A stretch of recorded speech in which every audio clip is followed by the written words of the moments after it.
mahirap intindihin doon? Bobo ka ba talaga? Ikaw ang bobo! Ano pa itong binabayad ko sa'yo, ha?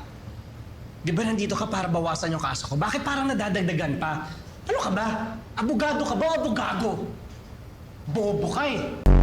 Uyan mo na! Bluff, bluff! Ihirit ka lang, tanga ka pa! Bluff yun! Bungal ka! Gusto mo pati ikaw magkasakit? Ha?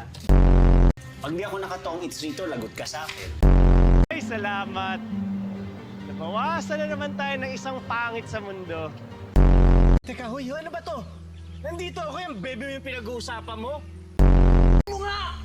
Ano ka ba ulit-ulit? Kasama ka dun! Perang binibigay sa amin eh. Gusto mo ng moment? Eh kung panguya ako sa yan dila mo, ha? Hindi ako sanay. Oo nga, boss. Pag napalunok ko sa'yo itong sasakyan na to, masasanay ka. Al! Kapal na mukha, ano ka, sosyal?